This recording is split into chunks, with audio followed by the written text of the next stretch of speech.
flas pak më thjesht për faktin që qeveria vendosi që t'japi një tjetër bonus për pensionistët. Ju kujtohet, besoj, që vitin e shkuar u tha që po japin bonusin për fushat. Ne s'kemi fushat këtë vit. Ne s'kemi zgjedhje deri në vitin 2029, kështu që bonusi nuk ka lidhje me asgjë tjetër përveç se me vëmendjen që ju kemi premtuar që do të kemi vijimësisht, jo vetëm për të zbatuar politikën e re që vendosëm dhe që ju tani më po e prekni për rritjen e përvitshme të pensioneve, por edhe duke ju qëndruar pranë kur ekonomia na jep mundësi. Dhe ka një, për shembull, komponent që ne nuk e kishim parashikuar në të ardhurat tona, që ishte rritja e të ardhurave nga rritja e çmimit naftës. U rrit çmimi naftës dhe vetiu u rritën dhe të ardhurat nga taksa, gjithë ato që janë aty brenda në çmim për buxhetin e shtetit. Të gjitha ato pjesë që erdhi nga rritja e çmimit për shkak të luftës, do ta merrni ju. Do ta marrin pensionistët. Kështu që dhe ata që u ankuan që u rrit çmimi, të ndjehen mirë, sepse në këtë mënyrë kanë kontribuar që një pjesë e këtij bonusi të jetë edhe nga ata, kush përdor makinë ndot, pensionistët nuk ndosin. Dhe është gjëja më e natyrshme që një pjesë e këtij bonusi të jetë edhe ajo e ardhur. Pra asnjë euro i është shtuar buxhetit kimet nga të ardhurat prej çmimit naftës nuk është mbajtur në buxhet, po është pjesë e bonusit që do marrin pensionistët që nga sot. E njëjta gjë për kapërcimin e parashikimeve në rritjen e të ardhurave në tërësi, të cilat sot janë pjesë e këtij bonusi, por nuk janë vetëm pensionistët, janë edhe personat me aftësi të kufizuar, të cilët prej kohësh prisnin pikërisht këtë që ne bëm dyfishimin e ndihmës për personat me aftësi të kufizuar. Patjetër që ju ka takuar më parë, por mundësitë nuk na kanë lejuar që ta bëjmë këtë gjë. Janë fëmijët me aftësi të veçanta. Ju kujtohet që u zotuam që do të dyfishojmë mbështetjen për gjithë fëmijët me aftësi të veçanta. U mor vendimi dhe fillon zbatimi për të dyfishuar, dhe nuk është dyfishim tani, është dyfishim që do jetë aty në çdo buxhet. Pra është i parashikuar për çdo buxhet. Një tjetër problem që kemi pasur ka qenë problemi i barrës së kujdestarëve të personave me aftësi të kufizuar, për të cilët qëndrimi pranë një personi me aftësi të kufizuar përkthehej në mungesë mundësish që të paguajë sigurime shoqërore dhe sigurime shëndetësore. Apo jo, drejtor? Është vendosur që të gjitha sigurimet shoqërore dhe shëndetësore të kujdestarëve të personave me aftësi të kufizuar do t'i paguajë shteti.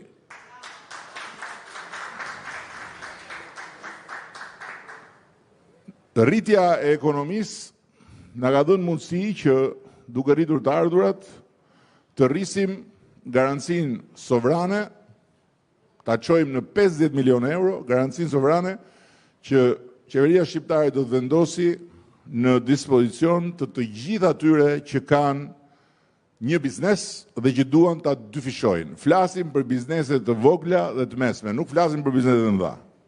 Pra cilido që ka një ndërmarrje dhe ka nevojë të ketë një mbështetje financiare për ta dyfishuar ndërmarrjen e vet, do të përfitojë nga programi i garancisë sovrane dhe nga linja e re e kredisë që ka vendosur në dispozicion Banka e Shqipërisë. Dhe në këtë pikë ne nuk do të ndalemi së rrituri mbështetjen në raport me rritjen e kërkesës, se çdo kush që ka hapur një biznes të vogël apo të mesëm, ka hapur një ndërmarrje të vogël apo të mesme, dhe që ka idet dhe ka vullnetin për ta rritur atë, për ta dyfishuar atë dhe i mungon baza financiare, nuk do jetë vetëm do na ketë ne mbështetje dhe do t'i japim garancinë dhe do t'i japim kredin me një interes krejtësisht ndryshëm interesi komercial i kredive nëpër banka. Kemi vendosur një tjetër fond për të bërë një transformim, e kemi premtuar dhe këtë. Këto janë të gjitha gjërat të premtuara dhe janë zotimet mbajtura, por zotimet nuk mbahen sa hapen mbyll syt, zotimet mbahen duke krijuar mundësit. Kur s'janë mundësit, dhe ne me vetëm këtë punë kemi, zgjerimin e mundësive. Zgjerimi i mundësive bëhet duke zgjeruar bazën financiare në dispozicion të shtetit dhe zgjerimi i kësaj baze bëhet duke zgjeruar volumin e ekonomisë. E kemi nisur këtë punë me një prodhim të përgjithshëm të ekonomisë Shqipërisë nën 10 miliard euro. Sot jemi mbi 27 miliard. Por duam ta çojmë 35 miliard brenda vitit 2030. Që ta çojmë brenda vitit 2030 35 miliard, duhet të rrisim ekonominë e investime. Duhet kemi investime të brendshme, duhet kemi dhe investime të huaja. Po do vi dhe këtu, se unë e di që ju jeni të interesuar për këto temat e nxehta. Se këto llogaritë e lapsit i bëni më mirë edhe se ministrja, edhe se shoqet këtu, edhe se unë se unë jam një cop piktor, nuk di të bëj llogari. Ajo që po thosha është që jemi zotuar që do të sjellim një përmas të re në transportin publik. Dhe për këtë arsye kemi bërë një projekt i cili është një projekt i Fondit Shqiptar të Zhvillimit në bashkëpunim me bashkitë, me koordinimin e Ministrisë së Pushtetit Vendor, për të vendosur në dispozicion të bashkive si fillim, duke filluar më pastaj më tutje me bashkitë që janë bashki turistike ku numri i turistëve rritet në ver, një numër autobusësh elektrik që nuk konsumojnë karburant, po punojnë me energji elektrike dhe që do t'jenë një forcë e shtuar në një mjedis ku janë shtuar në mënyrë maramëndse turistët, po ku transporti publik ka mbetur mbrapa. Dhe paralelisht me këtë, kemi vendosur po ashtu një volum tjetër financimi për të vazhduar me mbrojtjen nga përmbytjet, mbrojtjen nga zjarret e kështu me radhë, për makineri që do t'i vijë në dispozicion bashkive dhe do të krijojmë një sistem mbrojtje të konsoliduar në nivel kombëtar. Janë edhe një sër ndërhyrjesh të tjera, por këto janë ato që mund të them kanë një impakt të drejtë për drejtë, qoftë në ekonomi, qoftë në zhvillimin urban, qoftë në zhvillimin rural dhe patjetër në aspektin social. Ndërkohë që kemi dyfishuar tani dhe besoj këto ditë do ta bëjmë, kemi dyfishuar financimin për të rinjt, të reja dhe të rinjt që merren me teknologji dhe që krijojnë startupe dhe që pastaj hapin rrugën për të krijuar biznese ku kemi parë fal edhe kësaj mbështetje që kemi bërë në vite një rritje të madhe të aplikimeve. Kemi filluar me 40 ca aplikime, kemi arritur në 1180 ca, 200 nuk ka rëndësi, po kemi kaluar mbi 1000. Dhe duke qenë se fondi që kishim në dispozicion ishte i pamjaftueshëm për t'i financuar projektet që kanë potencial, kemi vendosur ta dyfishojmë atë fond. Dhe nuk e kemi harruar, edhe nuk kemi si ta harrojmë, që themra e Akilit në gjithë këtë progres është shëndetësia, ku tani më transformimi i madh që kemi bërë i infrastrukturës duhet shoqëruar me një rritje të cilësisë së shërbimit, të cilësisë së barnave e kështu me radhë. Por,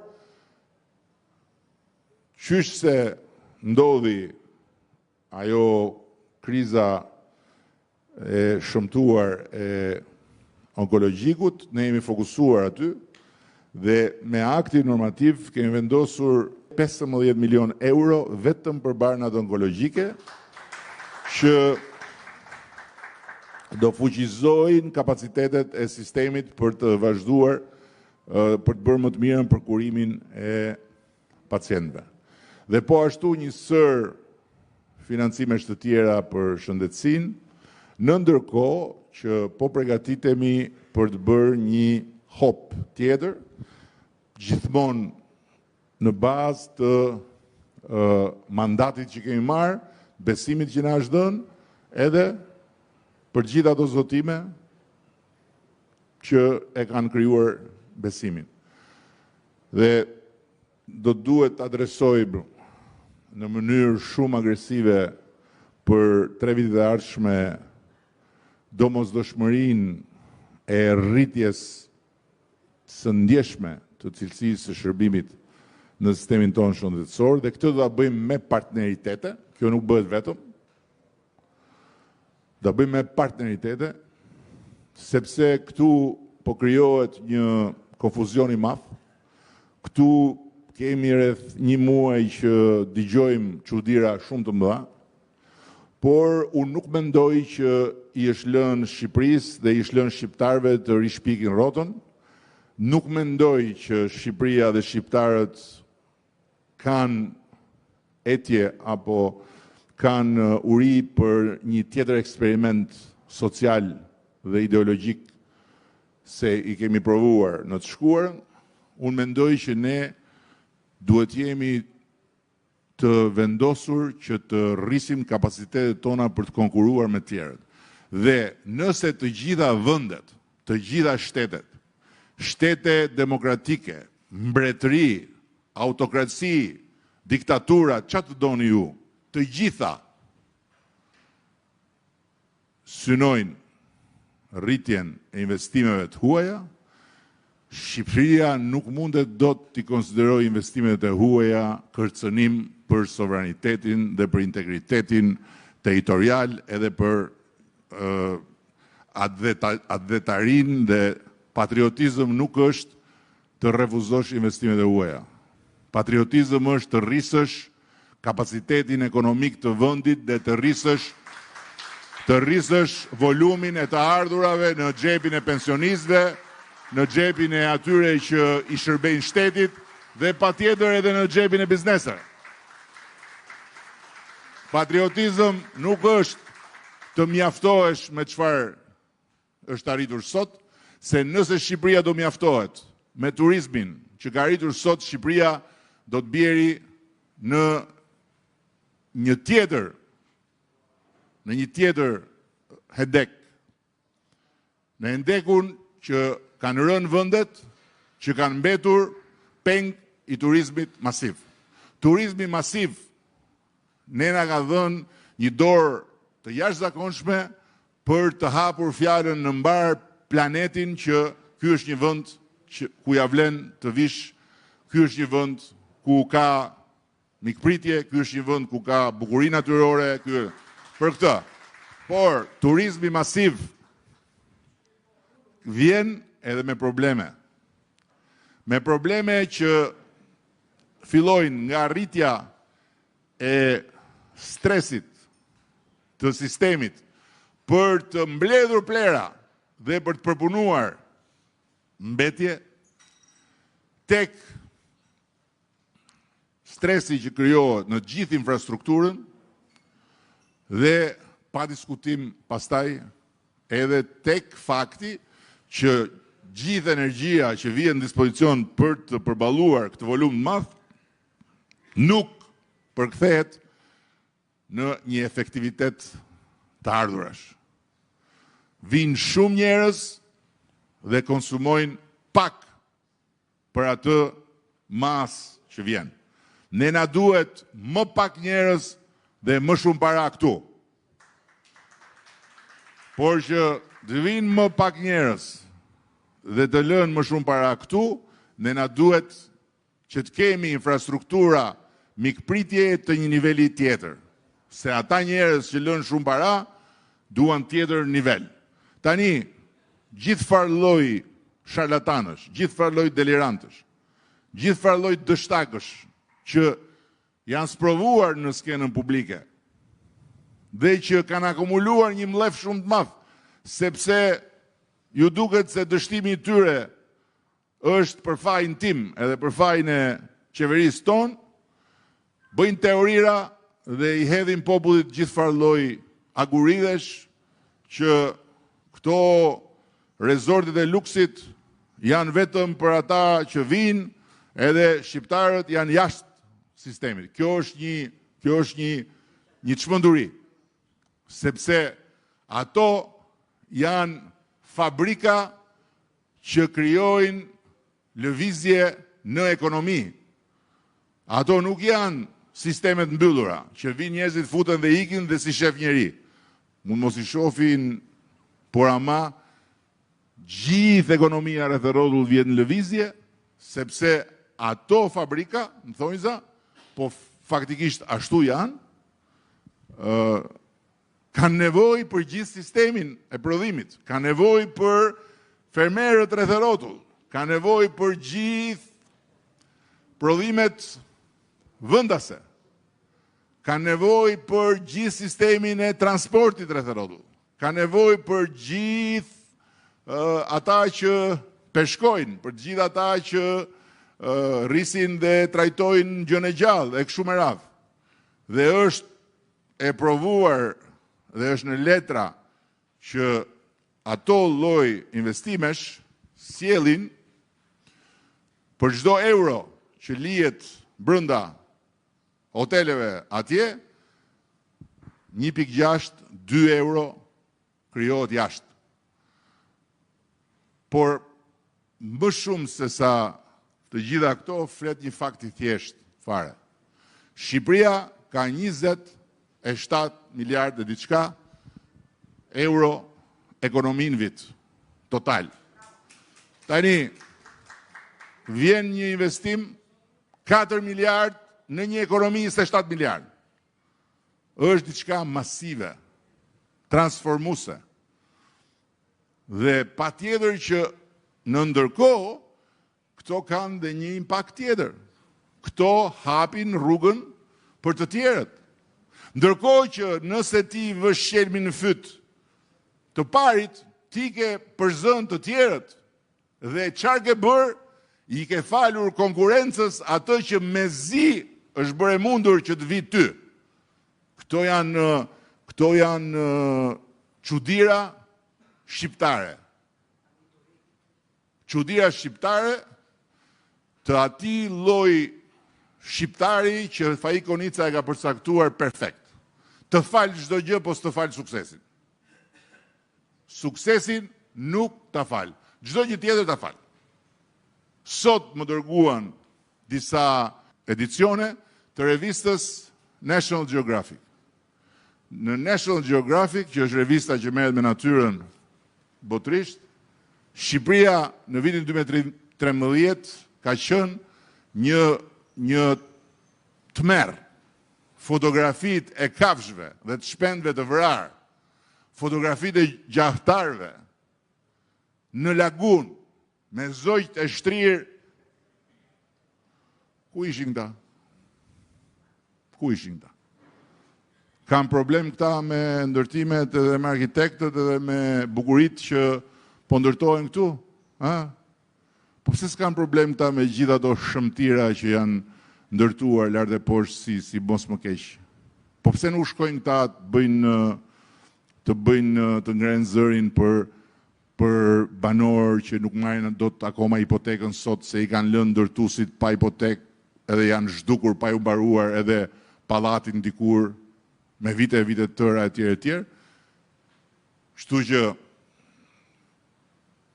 të gjitha këto janë pjesë e një përballje shumë të qartë midis çfarë Shqipërie duam ne, si e duam ne Shqipërinë në 2030-ën, në 2035-ën, në 2040-ën, si e duam ne zhvillimin, çfarë turizmi duam ne, si e kuptojmë ne vënien në dispozicion të natyrës dhe të bukurive të natyrës për ekonominë e njerëzve. Ne nuk jemi zogj. Prandaj ne duhet të mbrojmë zogjt dhe të shtojmë zogjt dhe ta gjejmë rrugën që nga bashkëtesa mes nevojave tona dhe nevojave të zogjve të krijohet një ekonomi virtuoze. Dhe kjo është sfida. Kjo është sfida. Dhe për këtë po punojmë. Dhe për këtë po përpiqemi. Çfarë Shqipërie duam ne? Duam një Shqipëri që të bëjë rolin e një figure globale që vendos kush ka drejtë e kush e ka gabim në botë. Jo. Unë jo një. Unë dua një Shqipëri që të ketë sa më shumë miq, që të ketë sa më shumë aleat, se boll ka jetuar gjithë jetën vetëm me kundërshtar. Unë dua një Shqipëri që të jetë një vend në miqësi të ngushtë me Izraelin, me vendet arabe, dhe me Turqinë, dhe me Greqinë, dhe me Europën. Dhe pse na duhen këto miqësi? Na duhen këto miqësi që ne të rritemi, të forcohemi, të përfitojmë nga këto miqësi. Të përfitojmë dijen, të përfitojmë nga marrëdhëniet me Izraelin teknologjinë, të përfitojmë kapacitetet e mbrojtjes. Na duhet të përfitojmë dije, të përfitojmë gjithçka që mund të përfitojmë nga vendet e gjirit. Katari nuk ka marrëdhënie me Izraelin, por ne me Katarin kemi marrëdhënie vllazërore. Kjo është Shqipëria që na duhet ne. Ne na duhet një shtëpi me shumë miq. Kështu që kjo histori është një histori shumë e qartë. Dhe unë e bëj shumë qartë ndarjen mes atyre që dalin të protestojnë sepse kanë shqetësime reale, kanë halle reale, kanë stres edhe zëmërim real për një arsye apo për një tjetër, duke filluar nga ata që i kanë shqetësimet sinqerta fatet e zogjve, është gjë e madhe shumë. Është gjë e madhe shumë, sepse në këtë bulevard janë vrarë njerëz. Me pushkët e shtetit janë vrarë njerëz për të protestuar, pa bërë asgjë. Sot është gjë shumë e madhe që është bërë bulevardi i Tiranës si karnavalet e Rio de Janeiros që i ndjek gjithë bota. Apo jo, shkojnë njerëzit, dalin, propozohen, dashurohen, ndahen, martohen bulevard. Dhe kjo tregon që ne kemi krijuar kushtet që në këtë vend të lulëzoj edhe në këtë formë liria dhe demokracia, ca dalin atje, ca shohin futboll, ca lozin basketboll, ca pin kafe, Po qohu nga kafja, thoshin skuadronet e Mussolinit, përpara se sa të vendosej atje ajo që erdhi mbrapa. Qohu nga kafja ishin ato këmishat e murme të ati tjetrit atje, në Myni. Qohu nga kafja s'ka. Kush do të rinë kafe, do rinë kafe, kush do të shkojnë punë, do shkojnë punë, kush do të protestoj, të protestoj. Dhe tjetra, pa tjetër që ne po përpiqemi, ta lexojmë si duhet mesazhin, se protesta nuk është ajo që thuhet. Protesta është edhe ajo që nuk thuhet, edhe për mirë dhe për keq. Protesta është ajo që nuk thuhet kur dalin atje shërptor të paguar, mercenar, të ardhur nga Prishtina dhe nga Tetova dhe që bëjnë si diaspor, por është ajo që nuk thuhet nga shumë kush që është aty, që nuk ka dalë atje për të bërë rumuja, po ka dalë atje se do më mirë këtu, më shumë aty, më bukur aty, perfekt. Dhe këto janë të ndarë. Diktaturën dhe demokracinë, kjo i dallon. Në diktaturë, protestuesi është gjithmonë një kërcënim për interesat kombëtare dhe një armik që shfaqet dhe që duhet goditur.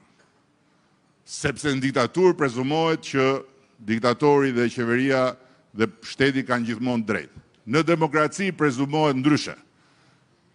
Qeveria është aty për të marrë vendime, por çdo vendim i qeverisë mund të kontestohet nga qoftë një individi vetëm. Dhe ai ka të drejtën ta bëjë kontestimin pa u cënuar. Dhe nga ana tjetër, pikërisht sepse gjithkush ka drejt kontestoj, monopolin e forcës në demokraci e ka shteti, nuk e ka individi. Dhe kush përdor forcë kundër shtetit, pastaj futet në tjetër territor. Për shkak se demokracia qëndron tek ky pakt. Qeveria ka drejtën dhe detyrën të vendos, por ama çdo qytetar dhe të gjithë qytetarët bashkë kanë të drejtën të kontestojnë një vendim të qeverisë. Pastaj vim tek populli. Askush nga ne nuk është popull. Se e dëgjoj shpesh, unë popull jam, jo ti nuk je popull. Ti je një individ, pjesë e një populli. Populli është ai që flet kur vi zgjedhjet. Të tjerët flasin kur duan. Por në emër të popullit flet vetë populli kur i vjen radha në zgjedhje. Dhe askush nuk mundet të dali me çfarëdo lloj armate nga mbrapa dhe thot ne jemi populli, sepse kur e kanë bërë në të shkuar ne jemi populli, e dini mirë pasaj se çfarë ka ardhur mbrapa. Ne jemi populli, thoshte Mussolini, ne jemi populli, thoshte ai tjetri atje, ne jemi populli, thoshin këta të tjerët këtu, që e bën ujë gjakun e dëshmorëve. Populli është vetë. Dhe këtu sot ka një lumë që rrjedh, interesash, shqetësimesh, hallesh, problemesh, idesh, dhe ka një kore të zezë mbi protestën. Merrni, shikojni një nga dështakët politik, tek dështakët social politik, tek dështakët e rrugëve tjera tjetës, që kujtojnë se tani u bë dedikos, edhe do marrin në dorë fatet e vendit me dhunë ose me presion. Këto nuk ndodh, po, do e zgjedhin kryeministrin me short. Ta zgjedhin, thoshte Spartak Ngjela, sa qeveri ka mbërun kur isha në burg. Problemi është çfarë mendon populli. Dhe si flet populli. Ne jemi sot në këtë fazë. Më thonë, jo, po, mos u merr ti, po kush do merret? Njerëzit duhet të jenë të informuar. Njerëzit duhet të dinë që e drejta e tyre për protest është e paprekshme. Që çdo formë proteste dhe sidomos ato format kreative janë të mirë se ardhura. Sepse janë forma që ty që je në krye të bëjnë të mendosh, të sfidojnë. Dhe në një vend ku opozita e ka braktisur përfundimisht detyrën, është e mirë se ardhur një formë e tillë që e vë qeverinë në mendime dhe që e vë në një presion që vjen nga poshtë. Por në protest janë edhe ata të cilët njerëzit duhet ta dinë se kush janë. Duhet ta dinë kur dikush është i financuar nga aktor që janë armiq ose jo dashamirës, se ka disa lloj aktorësh. Duhet ta dinë kur dikush që del në protest dhe premton Shqipërinë e lirë dhe të re, e ka karrierën e vet karakterizuar nga veprat penale. Duhet ta dinë kur dikush bën si i pavarur dhe si flamingo dhe ndërkohë ka dalë nga hundët e bufit kënetës, duhet i dinë gjitha. Njerëzit. Ndërkohë që pastaj problematikës protestës ne do t'i drejtohemi në mënyrë të strukturuar, jo me llafe, dhe duhet të bëjmë një reflektim serioz. Kjo nuk diskutohet, sepse kemi bërë shumë gjëra, por koha sot ka pritshmëri më të larta. Dalin në protest njerëz që kanë të ardhura shumë të larta. Për shembull, punonjës bankash. Punonjësit e bankave janë paguhen më shumë se ministrat.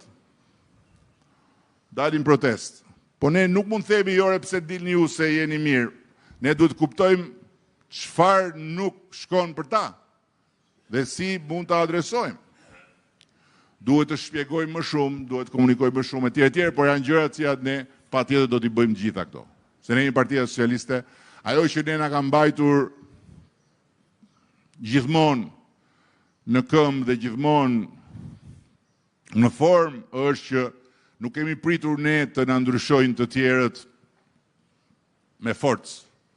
Në kuptimin të shtojmë, pastaj të ndryshojmë, po kemi bërë përpjekje për të ndryshuar vazhdimisht, për t'u hapur. Është e kollajshme. Unë kam eksperienca ime më ka treguar diçka. Në Shqipëri thonë të gjithë, merrni të rinj, fusni të rinj. Kur sapo i merr trit, ç'është kjo? Po ç'është kjo? Po ky, ç'është ky? Po ku e gjetët të? Po ç'është kjo? Po ky, pa të katunaren, ku e morët? Ja, s'keni faj se morët. Shqipëria është kjo. Dhe hapja ka të gjitha rrisqet. Njerëzit, çdo njeri ka vlerat e veta. Dikush arrin t'i tregoj, dikush nuk arrin t'i tregoj, dikush ka do kohë më shumë, dikush e bën më shpejt, por është shumë e lehtë ta dominosh mejdanin kur nuk nxjerr kokën të thuash po mirë dakord urdhë, ma thuaj ti si do e bësh Shqipërinë. Se kur pastaj fillon thua do hedh short e do bëj kuvendin në sheshin Skënderbej, atëherë këtu hym në fushën e neurologjisë, nuk kemi më në fushën e politikës. Këtu kemi të bëjmë me fenomene të karakterit neurologjik, jo logjik, që nuk janë çështje jona e politikës. Këto desha unë t'i ndaj me ju, se unë e di që ju aty e keni mendjen.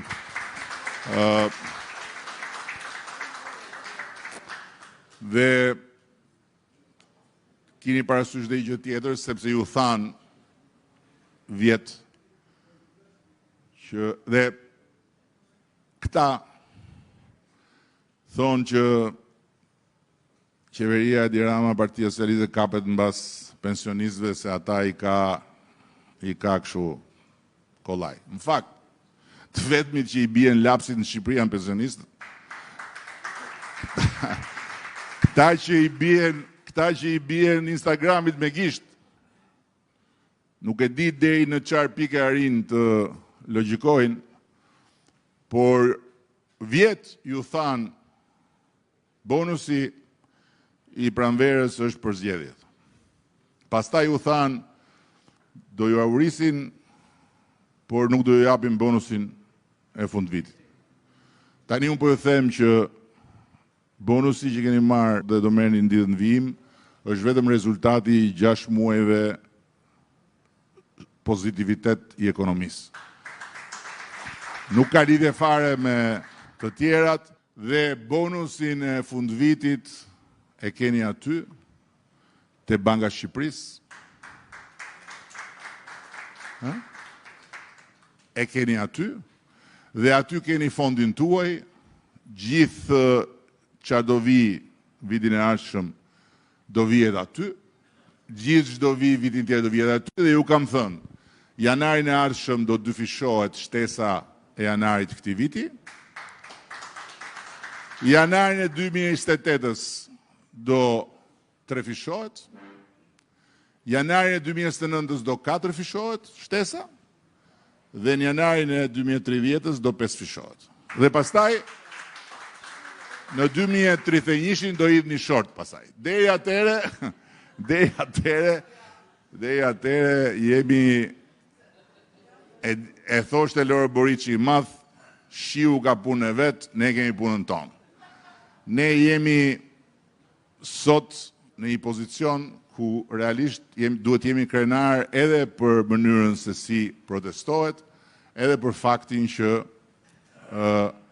gjithkush në Shqipëri ka drejtën të mendojë, të flasë çfarë doj. Kjo protesta i tregon të gjithë atyre hienave, çakejve, sorrave dhe korbave, sa kshu janë, që rrinë dhe rrokanisin kokën e Miletit çdo natë,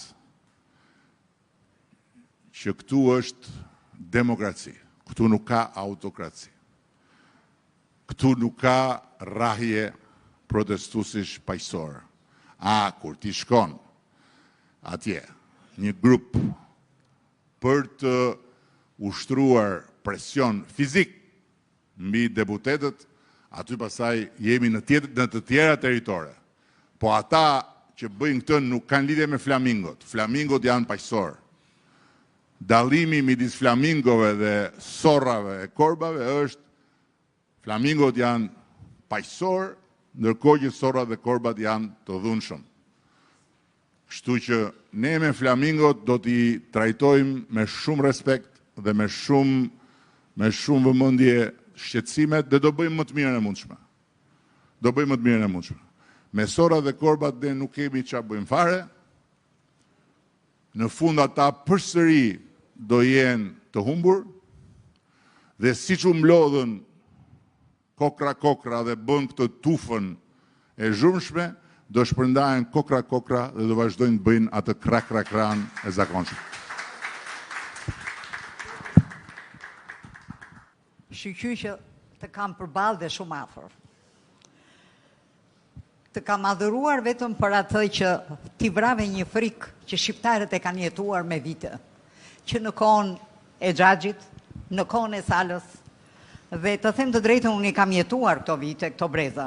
Kam qenë fëmijë, e rritur, dhe sot jam gjyshe.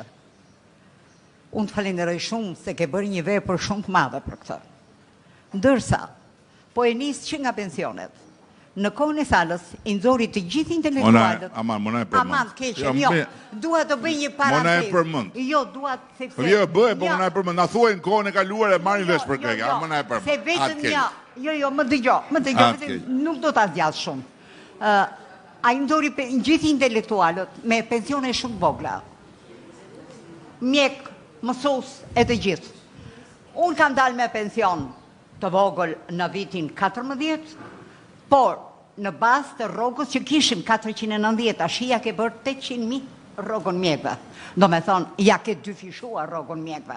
Të dua të thëmë. Që të gjimi. Jo, mjekët e familjes, mjekët ambulanti, hospitali. jo spitalin. Kështu që është një punë e madhe, arsimi. Arsimtarët me një gjysmën e pagës, jo a ke rritur 50%. Dëgjoj Xhan, mjeku i përgjithshëm sot në Shqipëri është 1.2. Sot paga mesatare në Shqipëri, totalja, është 928 euro. Paga mesatare në sistemin publik është mbi 1.000 euro. Tani, a është mjaftueshëm, asnjëherë nuk është mjaftueshëm. Por, pardje, isha në Vlorë, se unë lëviz shumë, se unë s'kam vetëm një bulevard vajtje ardhje, isha në Vlorë, kamarierët 1.000 euro, të deklaruara dhe 50 euro mesatarisht çdo ditë bakshish. Kamarierët. Dhe unë sfidoj këdo të dalit ma provoj, të më gjej mua një vend në Bregdet. Në Bregdet në Qeparo. Ku paguhet në hotel një person për atë punë që bën më pak se sa në Greqi, edhe të ma tregoj. Sanitaria merrte 1.200 euro në Qeparo. Sepse isha një vit, më çoj djalit. Tashi, me që është e fushës mjekësisë, unë në fushën e mjekësisë kam punuar, djali im mbaroi shkollën në 2010 edhe e mbaroi në Staball. Doli me mesatare shumë të mirë edhe kërkoi punë. Më kërkuan 6.000 euro. Unë nuk mund t'i jepja këto 6.000 euro, sepse unë isha një krye familjare që porisja 2 fëmijë dhe bëja 2 punë. Dhe doli problemi i Gjermanisë, mam tha, atë vjen keq që unë të ikësh i thash të shikosh jetën tënde. Pra, fajtor për emigrimin e fëmijëve nuk jeni juve, Edi Rama. Është që në 2010 emigrimi i rinis. Unë dëgjoj të them diçka. Se edhe kjo është një temë që meriton të diskutohet. Unë nuk mendoj që këtu ka fajtor një herë të parë. Unë mendoj që duhet ta ndajmë këtë gjë. O bëm gjën e duhur që dolëm nga bunkeri, ose bëm gabim se ishim mirë gjithë bashkë në bunker. Në momenti që ne dolëm nga bunkeri, si vendi më i prapambetur i Europës, me diferencë shumë të madhe nga vendet ish-komuniste, ne hym në një sfidë tjetër dhe natyrisht që vendi do kohën e vet që të arrijë që të bëj që njerëzit ta kenë pastaj ikjen një çështje të thjeshtë, zgjedhje se larg qoftë që njerëzit të rrinë të gjithë në një vend, se kjo është botë gjithmonë më e vogël dhe njerëzit lëvizin gjithmonë më shumë, por që ta ketë zgjedhje jo të detyruar. Sot është e kuptueshme që për shumë të rinj që mund të jenë në zona periferike, apo për shumë të rinj që i gënjen ideja që po të shkosh atje e gjen shtruar etj, është gjëja më normale që të tentojnë. Dhe ne nuk kemi fare pse të bëjmë shkencë. Kjo i ka ndodhur të gjithë vendeve që kanë dalë nga komunizmi, dhe po të shikosh vendet që sot e kanë kapërcyer përfundimisht të shkuarën dhe janë tani vende që kanë pozicion shumë dinjitos në Bashkimin Evropian, Polonia, Republika Çeke, Slovakia, Hungaria, në ato vende është koha e kthimeve. Sot është koha e kthimeve. Sepse tani ata janë në gjendje që t'ju ofrojnë njerëzve të njëjta standarde. Natyrisht që këtu nuk është çështje pagë vetëm. Unë e kuptoj shumë mirë, këtu nuk është çështje pagë, këtu është çështja e arsimit, këtu është çështja e shëndetësisë, këtu është çështja e shërbimeve të tjera etj. Dhe për të gjitha këto ne kemi akoma hendek për të mbyllur. Por s'është faj i njërit apo i tjetrit, është një periudhë historike që siç e kanë kaluar gjithë do e kalojmë dhe ne. Ashtu është. Jo, unë desha të thoja këtë që ai vërtet iku, dhe juve e rregulluat shëndetësinë që të rinjt të punojnë mjek këtu dhe kjo është një kthesë e madhe për shtetin socialist, por djali gjithmonë më pyet, si shkojnë punët, ka mall për Shqipërinë. Thot, unë do vi një ditë, mamë, thot. Të vish, i them unë. Të vish t'i shërbesh njerëzve të tu, t'i shërbesh Shqipërisë. Edhe më shikon kështu, të them të drejtën ka mall për fëmijët e mi se i kam larg, por mua në 97 më kalon pasoja. Unë umba njeriu më të shtrenjtë në 97 dhe nuk dua të përsëritet. Dhe kur i shikoj ata të rinj që të riqen qorrazi, dua t'ju flas me zemrën e një nëne. Kujdes, se mund të bini dhe viktima të njerëzve që kanë pikësynyme shumë qia për Shqipërinë. Prandaj, thritini mendjes edhe shikoni kush është mbrapa këtyre organizatorëve që nuk u njohin as fytyrën, që duan të përmbysin sistemin. E ti shmëndodhi e ti po ta them edhe këtë dhe do ta mbyll. Isha lezjata, po tash nuk i prishet qefi jetin. Të ngjerë qefi ty. Po i prishet qefi shoqeve i kënë tavolinë, mua jo. Të uroj shëndet e gjithë të mirat. Të falenderoj, dua të shtoj një gjë këtu. Tani, ne jemi në fund të rrugës që na e kanë sjell fati, se janë bashkuar shumë rrethana, ku mund të realizojmë atë që ishte pa imagjinueshme për tu realizuar konkretisht dhe për të bërë realitet i Shqipërisë, shqiptarëve, antarësimin e Bashkimit Evropian. Tani ne çdo ditë duhet bëjmë detyra dhe t'i raportojmë atje. Dhe këtu nuk është çështja të përmbyset, se këtu e para njëherë nuk ka asgjë për të përmbysur, dhe e dyta, kush mendon se mund ta përmbysi, gabon. Këtu çështja është të përmirësohet në vijimsi. Ne i kemi vendosur shumë gjëra në vijë dhe ka shumë gjëra që të vëna në vijë që duhet shtyrë më tutje. Por është absolutisht një pyetje që duhet bërë, që kush ka interes që ta ndalojë këtë proces. Se ky proces, çdo lloj lëvizje që mund të imagjinojmë ndalon. Çdo lloj lëkundje këtë proces e ndalon. Mirë, po e ndaloj, mund të marrë shumë kohë të rivjen lëvizje. Kush ka interes ta ndalojë këtë proces? Këtë proces ka interes ta ndalojnë në mënyrë të vetëdijshme forca që nuk duan që Ballkani të ndahet përfundimisht nga e shkuara dhe të ankorohet përfundimisht në Bashkimin Evropian.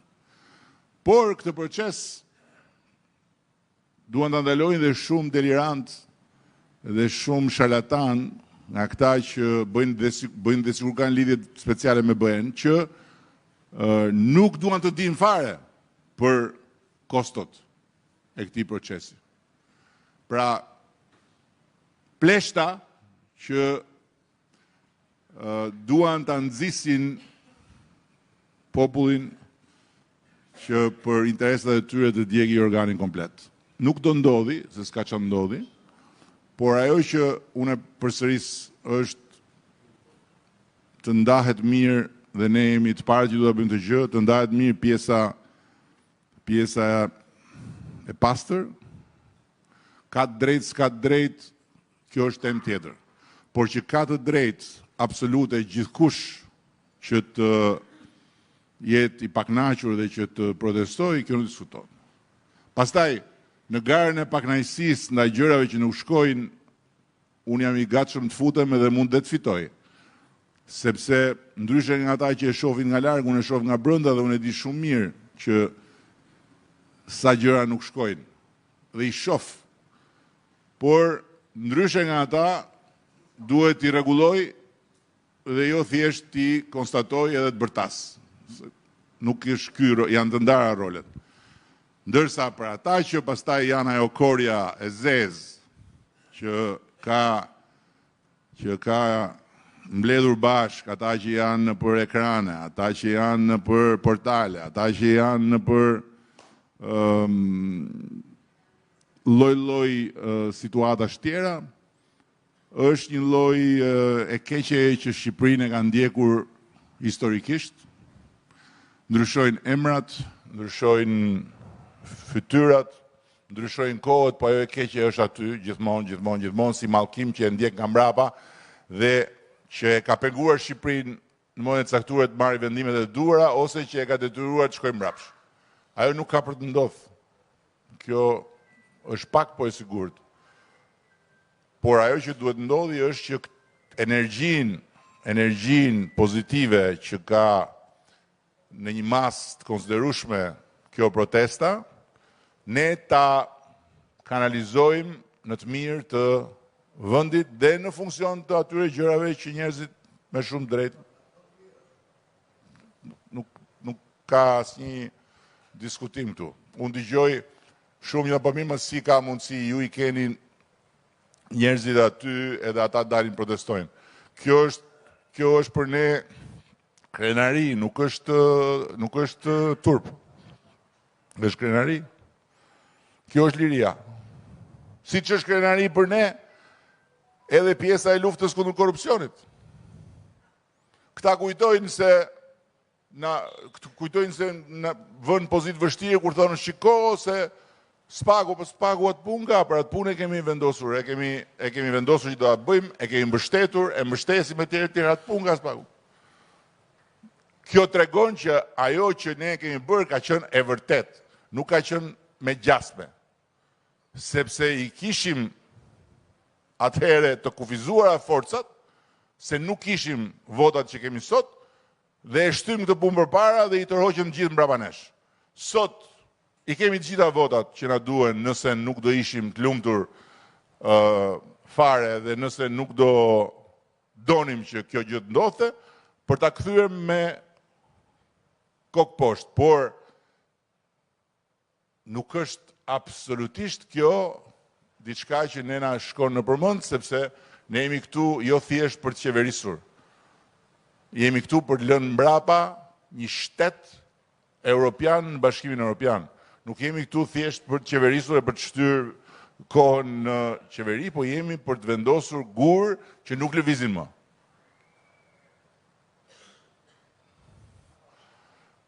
Edhe një burr do flasim duket. Do ta marrësh fjalën se të pash po që po fërkon duart, po. Jo, mos u ço, ulur. Ulur, jepi pak mikrofonin, se e pash që po më shifje me... Faleminderit shumë. Është bërë një propagandë madhe nga ana e mediave, duke vjell vrerë. Dua t'ju informoj, me gjithë se ju dini shumë mirë, gjithë këto kanalet të radio-televizionit shqiptar e të tjera, pse nuk punojnë kaq shumë për të kundërvënë drejt këtyre thashe themeve, këtyre poshtërsive që ata i nxjerrin gjatë gjithë ditës e gjithë natës? Pse qëndrojnë kaq në heshtje, por me probleme kulturore, sportive që duhen? Për shembull, vetëm kjo biseda që ju bët këtu me gjithë ministrin është shumë, do me thënë se, kur të do me thënë se do të thotë që ne që jemi këtu i kuptuam gjërat shumë mirë, shumë drejt, dhe televizioni, radio do të flasin për ditë, për gjithë të arritje. Një vendim, një ditë është bërë mbledhje e qeverisë dhe kanë nxjerrë gjithë to vendime kaq do me thënë se. Në interes të publikut, të popullit, Partia Socialiste dhe qeveria e saj e mban fjalën.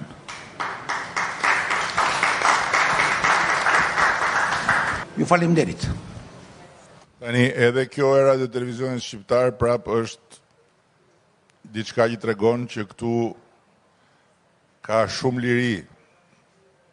Ajo televizionit shqiptar unë personalisht nuk e shoh, që t'jemi të qartë, dhe nuk shoh asnjë nga këta.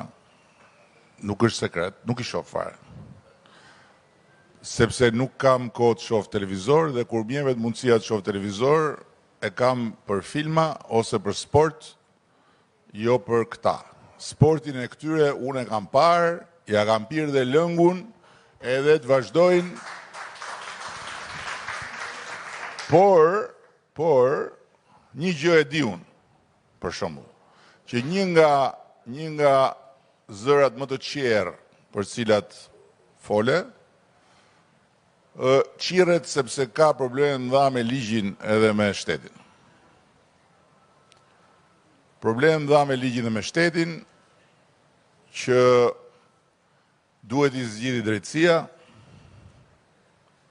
Drejtësia nuk vepron akoma. Bëhet fjalë për miliona e miliona euro të marra nga ju, nga gjithë taksapaguesit dhe për shumë gjëra tjera. Kështu që janë me halle, dakor? Por ne nuk jemi ata që këta thonë se jemi. Ne nuk ushtrojmë forcë, nuk ushtrojmë presione të natyrave të pa justifikueshme për një pushtet ekzekutiv demokratik. Dhe kemi kalitur durimi, unë personalisht, nga një nga njerëzit më të paduruar që ka qenë në gjeneratën kur